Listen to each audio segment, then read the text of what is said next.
All right, today's question. What happens when we choose the wrong king to rule over us? We're in Judges chapter 9, and we're shifting the spotlight to Gideon's son Abimelech. Now, remember back in chapter 8, Gideon refused to be king with his words, but he acted like one with his life.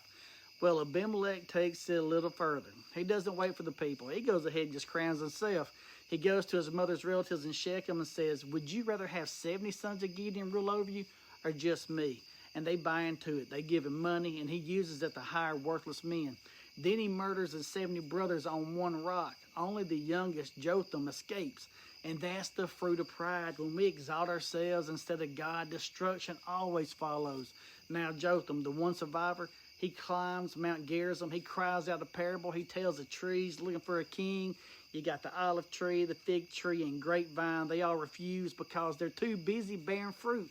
But the thorn bush, the least useful of all, he steps up and says, "Come take refuge in my shade or be burned by my fire." And it's a warning. If you choose a thorn bush king, don't be surprised when you get burned. That's Abimelech in a nutshell. And sure enough, the rest of the chapter is just that. Fire. Abimelech rules harshly, but God sends an evil spirit between him and the people of Shechem. The very ones who crowned him turn against him. Rebellion brews, Abimelech slaughters, and it all ends with him attacking a tower.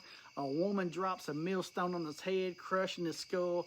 Desperate not to die at the hands of a woman, he begs his armor bearer to finish him off. The man who exalted himself dies in shame. Now here's the gospel that most people miss. Judges 9 is a picture of what happens when we reject God as king. Israel wanted somebody they could see, somebody to rule on their terms, and they got Abimelech, a tyrant who devoured his own people. That's what happens every time we trade God's rule for man's rule. Whether it's politics, money, self, or success, every false king becomes a thorn bush that burns us in the end. And this points us to Christ by contrast.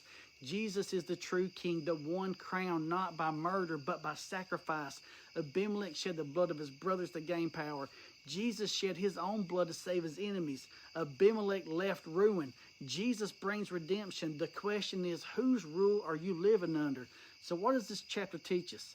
If you crown the wrong king in your life, it'll consume you. But if you bow to the true king, Jesus Christ, you'll find life, peace, and safety forever. So keep reading your Bible and don't be dumb.